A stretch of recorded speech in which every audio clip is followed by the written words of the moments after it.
Good evening everyone, स्वागत है आपका अपने ट्यूटोरियल में। मैं हूं पुरुषोत्तम पटेल और मैं आज आपको इस जो क्षेत्र ये हमारा चैप्टर चल रहा है क्षेत्र पृष्ठीय क्षेत्रफल और आयतन, इसका हम सेकेंड ये पार्ट है जिसमें कि और भी कुछ बेसिक चीज़ें देखेंगे, बेसिक फॉर्मूलेज देखेंगे और वो कैसे आते हैं और आप उन्हें भूल जाओ तो कैसे आप उन्हें फाइंड कर सकते हो खुद से, वो भी हम आज इसमें देखेंगे। तो चलिए हम शुरू करते हैं।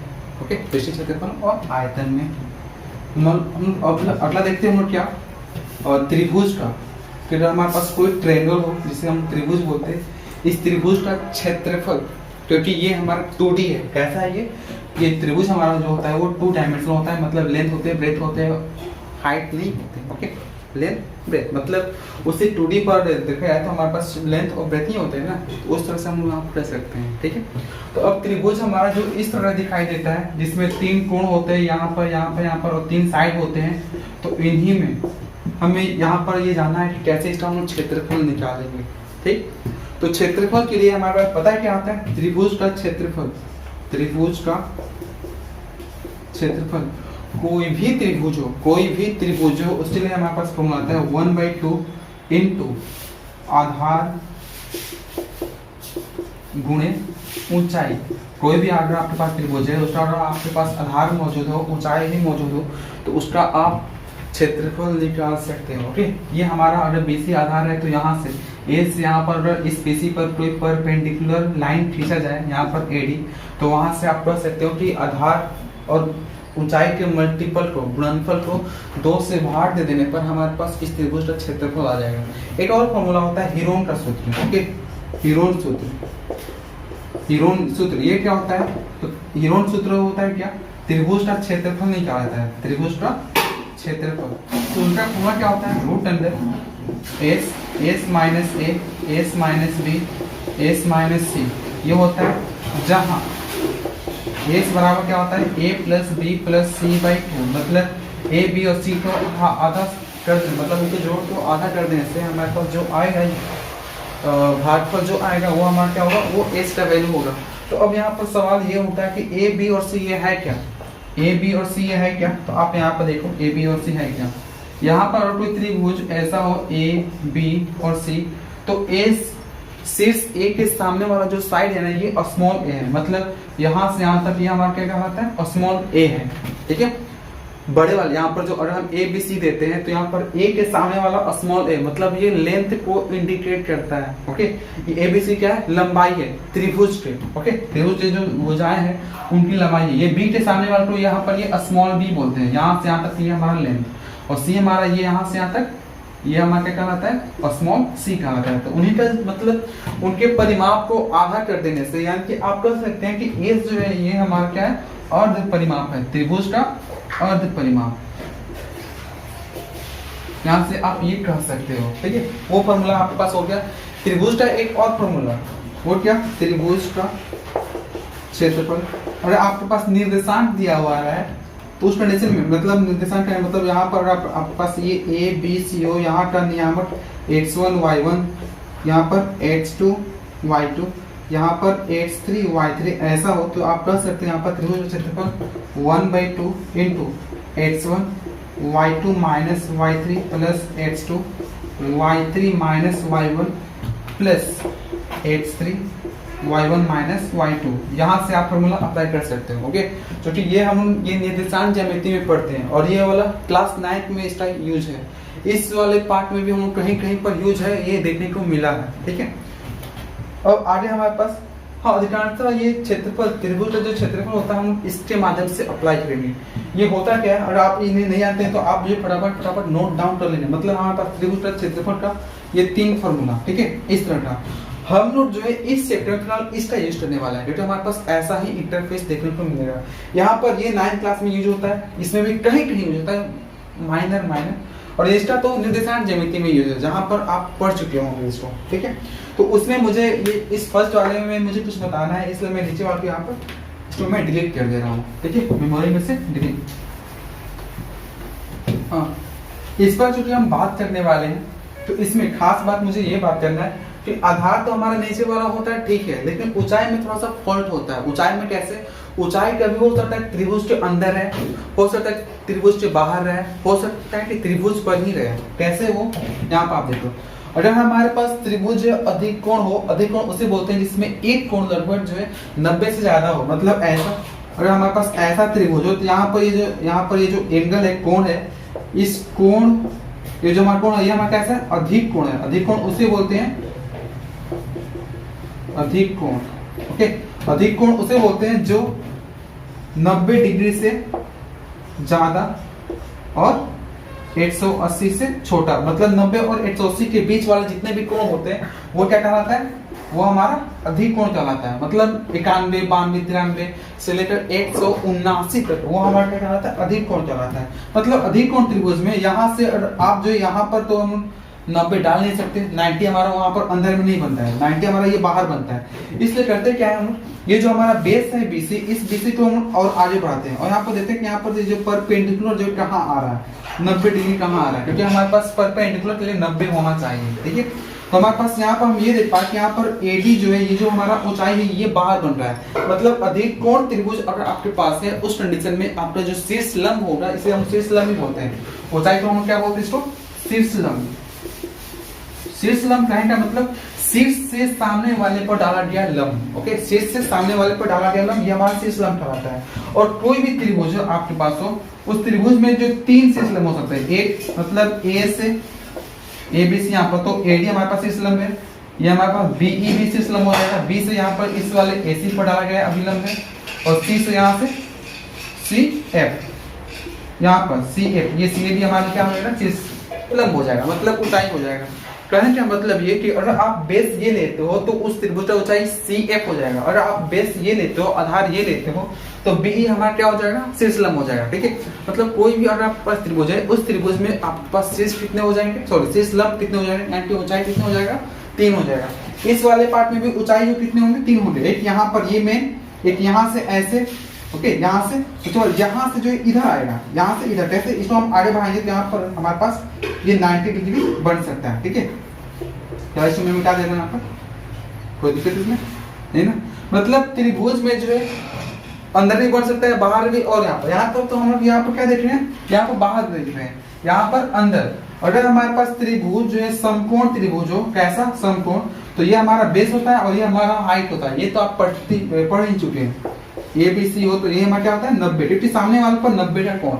यहाँ से आप डायरेक्टली, अगर ये और ये पता हो, उनका लंबाई पता हो, तो आप 1/2 इंटू बेस इंटू हाइट वहां से कर सकते हैं। बेस और ये हाइट हमारा होता है। ठीक है, तो इस कंडीशन में हमारे पास ये तो हो जाएगा। मतलब यहाँ पर ये त्रिभुज पर बन रहा है, त्रिभुज से बाहर बन रहा है और त्रिभुज के अंदर बन रहा है। मतलब अगर आपके पास न्यू कोण उसे बोलते हैं जिसका एंगल का मेजरमेंट जो है 0 और 90 के बीच हो, 0 और 90 के बीच हो, उस हम क्या बोलते हैं, न्यू कोण बोलते हैं। क्योंकि त्रिभुज जो है एंगल के आधार पर 3 टाइप के होते हैं। समकोण होता है, अधिक कोण। समकोण किसे बोलते हैं, जिसमें लगभग एक कोण जो है 90 का हो। अधिक कोण किसे बोलते हैं, जिसमें एक कोण जो है लगभग जो क्या हो, एक कोण अधिक कोण हो, मतलब 90 से ज्यादा हो।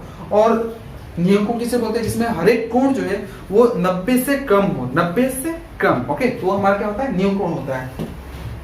तो ये हमारा त्रिभुज का क्षेत्रफल का फॉर्मूला था। ठीक है, या इसमें तो कोई दिक्कत नहीं है। हाँ, और आपके पास ये तो आपका क्षेत्रफल हो गया। कुछ पार्टिकुलर के लिए हमारे पास कुछ और भी आता है। क्या आता है, यहाँ पर देखो, जिसको आप अगर नोट नहीं किए तो आप ये स्क्रीनशॉट करके आप इस नोट डाउन कर लीजिएगा बाद में। ठीक है, यहाँ पर तो हो गया। त्रिभुज का क्षेत्रफल के लिए एक और हमारे पास फॉर्मूला आता है। अगर आपके पास समबाहु त्रिभुज हो तो हमारे पास त्रिभुज 3 तरह के होते हैं। एक होता है क्या, विषम बाहु।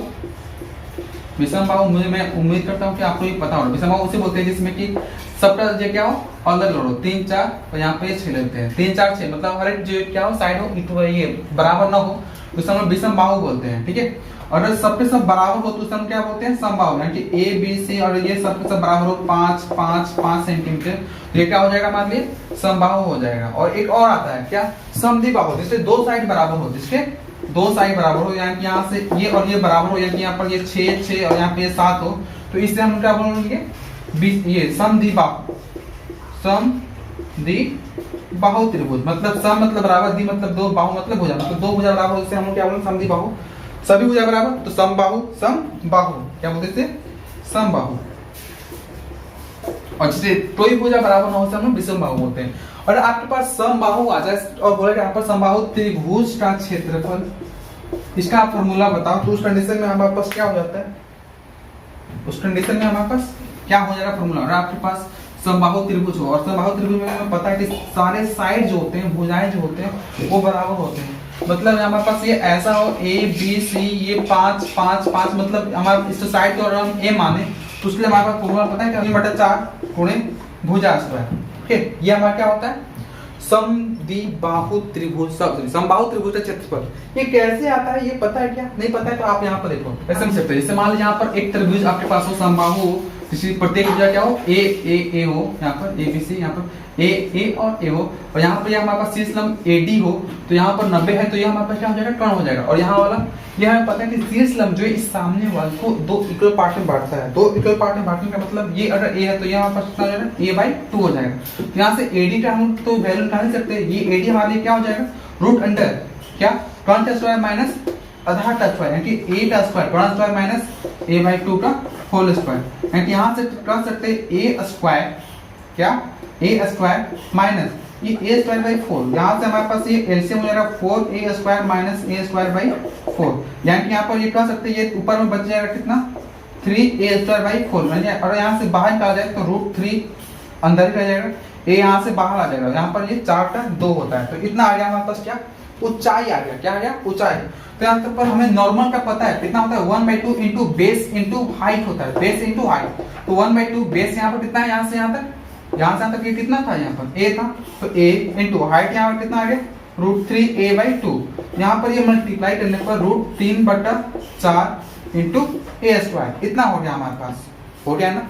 ओके, तो मतलब आप कह सकते हो अगर आपके पास A भुजा हो उस समद्विबाहु त्रिभुज का, तो आप कह सकते हो यहाँ पर क्या, समबाहु त्रिभुज का क्षेत्रफल बराबर √3/4 गुणे भुजा का स्क्वायर, ये आप कह सकते हो। ठीक है, ये इसलिए हमारे पास समबाहु त्रिभुज का क्षेत्रफल, नो डाउट। आगे बढ़ते हैं, इसको मिटा देते हैं यहाँ से।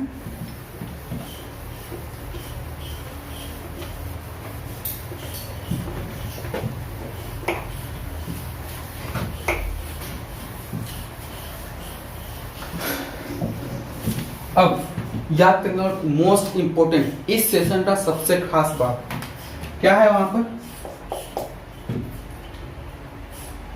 पृष्ठीय क्षेत्रफल, क्या बोले, यानी कि वक्र पृष्ठीय क्षेत्रफल, वक्र पृष्ठीय क्षेत्रफल बराबर और यहाँ पर आयतन बराबर। ठीक है, किसी भी कोई भी आपके पास अगर स्ट्रक्चर है तो उनका आयतन कैसे आप निकालोगे, फॉर्मूला भूल भी गए तो आप निकाल सकते हो कैसे, और वक्र पृष्ठीय क्षेत्रफल कैसे निकालोगे। ओके, तो वक्र पृष्ठीय क्षेत्रफल का फॉर्मूला आपके पास एक ही फॉर्मूला आपके पास हो सकता है, क्या, आधार का परिमाप, आधार का जो भी आपके पास स्ट्रक्चर है, अगर बेलन है तो बेलन का आधार, ओके, आधार का परिमाप, अगर आपके पास घन है तो घन का, और नीचे आधार का जो क्या हो जाएगा, परिमाप, यानी कि आधार का परिमाप, परिमाप को परिमिति भी बोलते हैं, परिमाप गुणे यहाँ से ऊंचाई, मतलब उस 3D पिक्चर का ऊंचाई कितना है, मतलब ये दोनों क्या हो रहा है, ये 3D के लिए हो रहा है, ये भी 3D के लिए और ये भी 3D के लिए, मतलब 3 डायमेंशनल अगर आपके पास है कोई मटेरियल है तो उनका आप पृष्ठीय क्षेत्रफल, वक्र पृष्ठीय क्षेत्रफल मतलब चारों ओर का, ये चारों ओर का अगर आप क्षेत्रफल निकालना चाहते हो तो आधार का परिमाप में ऊंचाई से गुणा कर दो, और आपको ये, हाँ, यहाँ पर ये आपको आइडेंटिफाई करना पड़ेगा कि हाँ उसका आधार का जो है क्या, किस रूप में है। जैसे ये बेलन अगर हो हमारे पास तो बेलन में जो कैसा होता है, ये नीचे वाला जो वृत्ताकार होता है, मतलब वृत्त का हमें परिमाप निकालना पड़ेगा, और वृत्त का परिमाप को हम स्पेशल नाम से जानते हैं परिधि। ओके, और परिधि का फॉर्मूला क्या होता है, 2πr, पहले हम लोग देख चुके हैं उसको। ठीक है, आगे बढ़ते हैं। ये आयतन हमारे पास, आयतन के लिए अब देखो, ये तो आपको ये याद रखना है, कैसे मैं सबका एप्लीकेशन में बताऊंगा। आयतन के लिए अगर मैं बात करूं यहाँ पर तो आयतन बराबर क्या होता है, आयतन के लिए आधार का क्षेत्रफल, यहाँ पर क्या था, परिमाप था, तो यहाँ पर आधार का क्षेत्रफल, बस आप इतना जो कॉपी पर नोट किए रहो और माइंड रख लेना। उसके बाद यहाँ पर इसी में जो ऊंचाई से मल्टीप्लाई कर देते हैं, मतलब अगर आपको किसी भी मटेरियल का आयतन चाहिए तो आधार का क्षेत्रफल में उसके ऊंचाई से मल्टीप्लाई कर दोगे तो हमारे पास क्या आ जाएगा, आयतन आ जाएगा। कैसे, मैं यहाँ पर शुरू से यहाँ पर शुरू करता हूँ। यहाँ पर एक हम स्ट्रक्चर लेते हैं, यहाँ पर क्या, घन का ले लेते हैं, घन का, ओके घन यहाँ पे लेते हैं, घन का पृष्ठीय क्षेत्रफल की अगर हम बात करें, वक्र पृष्ठीय क्षेत्रफल, वक्र पृष्ठीय क्षेत्रफल, तो घन का वक्र पृष्ठीय क्षेत्रफल यहाँ पर कितना होता है? तो पहले हम परिमाप की बात कर लेते हैं। परिमाप इसका कितना होता है? हमें पता है यहाँ पर कि घन जो है इस फॉर्म में होता है, ऐसा होता है, ओके। तो इसका नीचे वाला बेस वाला हमारे पास जो खुद एक क्या होगा, एक घन सॉरी एक वर्ग होगा, जिसकी साइड में क्या होगा, ए ए होगा, ओके। तो ए ए होगा, तो नीचे वाला क्षेत्रफल कितना हो जाएगा, साइड का स्क्वायर, है ना, यहाँ कि ए गुणे ए, यानी अगर वक्र पृष्ठीय क्षेत्रफल की बात करें तो यहाँ पर बोल रहा आधार का परिमाप, ओके, क्योंकि ये है ए, ये भी ए है, ये भी ए है, ये भी ए है, क्योंकि हमें पता है कि घन के सभी भुजाएं जितने भी यहाँ पर किनारा है वो सब सब क्या होते हैं, बराबर होते हैं। यानी कि यहाँ पर अगर हम नीचे वाले का आधार का परिमाप की बात करें तो 4 गुणे भुजा होता है। क्यों 4 गुणे भुजा? क्योंकि हमारे पास नीचे में क्या है, वर्ग है, और वर्ग का क्या होता है, 4 गुणे भुजा। अब मैंने क्या बोला यहाँ पर, आधार का परिमाप, आधार का परिमाप तो यहाँ पर आ गया, उसके ऊंचाई में, तो यहाँ पर ऊंचाई भी तो यही है ना, उसके ऊंचाई से मल्टीप्लाई करने पर, मतलब इसमें अगर a से मल्टीप्लाई कर देंगे तो हमारे पास क्या बन जाएगा, 4a स्क्वायर बन जाएगा। क्या बन जाएगा यहाँ पर, 4a स्क्वायर। तो इस कंडीशन में हमारे पास क्या हो सकता है, 4a स्क्वायर मतलब 4 गुणे भुजा का स्क्वायर, यानी कि हमारे पास क्या हो जाएगा, वक्र पृष्ठीय क्षेत्रफल का फॉर्मूला क्या हो जाएगा हमारे पास, घन का 4 गुणे भुजा का होल स्क्वायर हो जाएगा, ठीक है। ये हमारे पास क्या है, ये आधार का परिमाप गुणे ऊंचाई किया गया यहाँ पर, तो हमारे पास क्या आ गया, वक्र पृष्ठीय क्षेत्रफल आ गया। इस तरह से आपको बेलन हो, शंकु हो, सारा इसी में से आ जाएगा, आपको मैं बताऊंगा, ठीक है। ये फॉर्मूला नहीं, वो सबके लिए फॉर्मूला अलग होगा, लेकिन कॉन्सेप्ट जो होगा वो यही होगा। मैं सारा अगले क्लास में बताऊंगा, मेरे पास यहाँ पर अगला टाइमिंग का शॉर्टेज है। यहाँ पर मैं अगला यहाँ पर आयतन के बारे में मैं बता दूं, यहाँ पर तो घन का आयतन अगर पूछे, यहाँ पर घन का आयतन, तो आयतन के लिए क्या होता है हमारे पास, आधार का क्षेत्रफल, नीचे में हमारे पास वर्ग है, और वर्ग का क्षेत्रफल क्या होता है, भुजा गुणे भुजा, भुजा गुणे भुजा, ओके। अब आधार का क्षेत्रफल हम बोले कि ऊंचाई से मल्टीप्लाई कर देंगे तो हमारे पास क्या आ जाएगा, आयतन आ जाएगा। यानी कि आधार का क्षेत्रफल ये था, इसी में ऊंचाई से मल्टीप्लाई करना है, और यहाँ पर ऊंचाई कितना है, यही है, यानी कि यहाँ पर a से मल्टीप्लाई कर देंगे तो हमारे पास a क्यूब आ जाएगा, यानी कि यहाँ पर भुजा का क्यूब, और भुजा का क्यूब मुझे लगता है कि आपको आसानी से पता होगा कि घन का भुजा का क्यूब जो है कर देने से हमारे पास उसका आयतन आ जाता है। मतलब हमारे पास ये जो कॉन्सेप्ट है ये बिल्कुल सही जा रहा है, और आप इसमें भी नहीं, सारा में आप देख सकते हो सारा में कैसे, आप यहाँ पर देख लो। एक और चीज यहाँ पर मैं अगली क्लास में इसको मैं और डिटेल से बताऊंगा, एक मैं यहाँ पर दिखा दूंगा आपको कि और आपके पास ऐसा बेलन हो तो बेलन जो पता है क्या होता है, इसका ये पृष्ठीय क्षेत्रफल होता है यहाँ कितना, इसका पता है 2 पाई आर एच होता है। क्या होता है, 2 पाई आर एच होता है, और आयतन की मैं बात करूँ तो पाई आर स्क्वायर एच होता है। कैसे होता है मैं आपको यहाँ पर बता रहा हूँ। क्षेत्रफल के लिए अगली क्लास में मैं सारा डिटेल्स में बताऊंगा, और यहाँ पर बस मैं इन दोनों कॉन्सेप्ट में आपको यहाँ पर माइंड डालना चाहता हूँ यहाँ पर कि ये कैसे ये होता है, कैसे हम लोग अगर भूल भी जाए तो कैसे निकाल सकते हैं। क्षेत्रफल के यहाँ पर क्या बोला, आधार का परिमाप, हमारे पास ये नीचे पता है यहाँ पर वृत्त होता है, और वृत्त में हमारे पास आर होता है, और ये वृत्त हो तो वृत्त का परिमाप कितना होता है, 2 पाई आर, कितना 2 पाई आर, ये परिमाप होता है। परिमाप बोला हाइट से मल्टीप्लाई करने पर, ऊंचाई से, यहाँ पर ऊंचाई हमारे पास अगर h हो तो यहाँ पर क्या हो जाएगा 2 पाई r इंटू h, यहाँ क्या हमारे पास क्या आ जाएगा 2 पाई r h। यही तो यहाँ पर मैंने लिखा यहाँ पर 2 पाई r h, ये जो फॉर्मूला होता है पृष्ठीय क्षेत्रफल का, वक्र पृष्ठीय क्षेत्रफल किसका, बेलन का, तो हमारे पास कितना आ जाता है 2 पाई r h। क्यों, परिधि मतलब नीचे वाले का परिमाप, बेस का परिमाप गुणे हाइट। अगर हम आयतन की बात करें तो आयतन में क्या होता है, आधार का क्षेत्रफल, नीचे में हमारे पास वृत्त है तो वृत्त का क्षेत्रफल कितना होता है, पाई आर स्क्वायर होता है, पाई आर स्क्वायर होता है वृत्त का क्षेत्रफल। तो बोल रहा है आधार का क्षेत्रफल में ऊंचाई से मल्टीप्लाई कर देने से हमारे पास उसका आयतन आ जाता है। मतलब पाई आर स्क्वायर में अगर हम h से मल्टीप्लाई करके देते हैं तो हमारे पास आया था पाई आर स्क्वायर h, और ये जो फॉर्मूला होता है ये हमारे पास ये टोटली हमारे पास सही बैठा है। मतलब ये जो कॉन्सेप्ट है ये बिल्कुल सही है, आप इसे हर जगह अप्लाई कर सकते हो। ओके, संतु हो, बेलन हो, या फिर घन हो, घनाभ हो, इन सब में अप्लाई किया जा सकता है। पिरामिड में अप्लाई होता है लेकिन वहां पर 1/3 हो जाता है। आगे में मैं यहाँ पर बताऊंगा आगे में, ठीक है। तो मैं आशा करता हूँ कि ये चीज आपको समझ में आ गया होगा, ठीक है। तो हमारे साथ जमे रहने के लिए आपका बहुत बहुत धन्यवाद। मिलते हैं अगले क्लास में कुछ नए कॉन्सेप्ट के साथ। तो आज के लिए इतना ही, शुक्रिया, धन्यवाद, जय हिंद।